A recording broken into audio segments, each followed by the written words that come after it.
With a new Hyatt credit card in town, you know that this fanboy could not stay silent.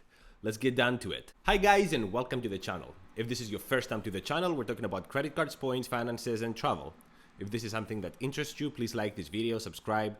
If you have any questions or comments, leave them down below. I will get back to you as soon as I can.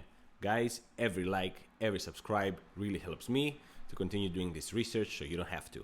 Thank you. The one thing I want you to know is that every time I'm doing these presentations, I learn with you. When I first see a credit card, I get an idea of how it might be, and many times it turns out to be wrong. Once I put down the numbers, they don't make any sense. The new Hyatt Business credit card is somewhere in between. So without any further ado, let's jump to the presentation and come back to wrap it up. I think it's important to start with the personal credit card first, to see where we stand and what we're leaving behind or what we're getting with a new credit card. The current offer for the World of Hyatt credit card right now is 30,000 points after spending 3,000 in 3 months, with the opportunity to get 2x on everything else until you hit another 30,000 points.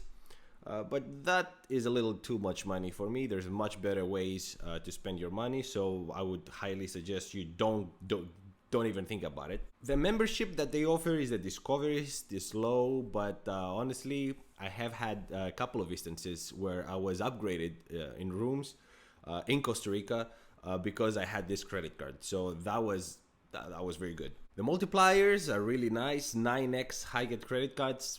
That translates roughly to 18%. Incredible. 2x on travel, gyms, and 1x on everything else. So what you can expect as maximum value is basically the sign-up bonus, which is $600 value. And from the spending, you're going to get about $120. So after subtracting the annual fee of $95, you end up with $505. That's 23% return on spend. It's just great. On the second year, you have only the anniversary night up to a category 4. That's up to a $200 value roughly. So that's the calculation here. Same multipliers after spending on the imaginary budget we always have. Travel $3,000, gas $3,000, groceries $3,000, and restaurants $3,000. We're left with $405 after subtracting the annual fee. That's a 4% return. Now let's jump to the business. The business has an amazing offer. 75,000 points after spending $7,500 in 3 months. There's a 2x promotional multiplier that's up to the end of 2022. So this will go to the first 2 categories that you're spending on. It could be dining, gas, restaurants, I mean whatever that might be. Every year you're getting $100 credits. That's split in 2 $50 amounts. So as long as you stay in a Hyatt, you're gonna get this money. You're getting the same status, the Discoveries, so nothing crazy. 9x on Hyatt, 2x on gyms, 1x on everything else. The multipliers obviously are lacking a little bit here. The maximum value for the first year, I mean, we're talking like $1,500 from this sign-up bonus travel value towards Hyatt. And you're gonna get another $150 from the spending you need to do on that 2x on almost everything for the first year. So after subtracting the $199 annual fee, you're gonna be left with $1,451. The ROI on this one is 20%. It's a little less than the personal credit card, and this is because there's a higher spending requirement and a higher annual fee. On the second year, we only have the credit, the $100 credit, again split in 2. Same status, same multipliers. We don't have the 2x anymore. It's bare bones at this point, and you will barely break even with this credit card. Now, there's an asterisk here. All these numbers that you saw are based on a 2x travel evaluation on the personal credit card because that's what it gives for travel in everything.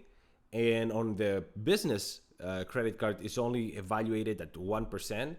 because that's what it gives for everything travel. If I was adding a 9x multiplier on these numbers here, we would have much better returns. But I know it's not realistic to spend all $7,500 or $12,000 on Hyatt alone.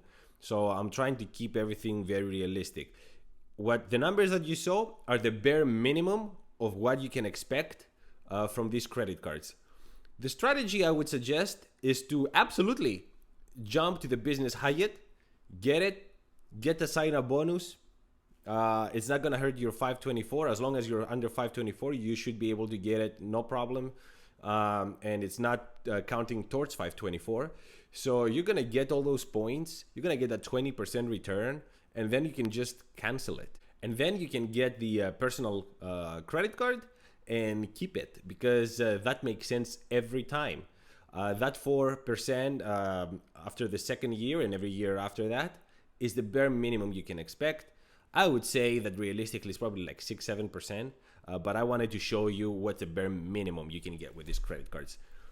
Also, on Chase website right now, there's an offer. If you open a checking account with them and you have direct deposits made to them, you will get $225 just for opening an account with them.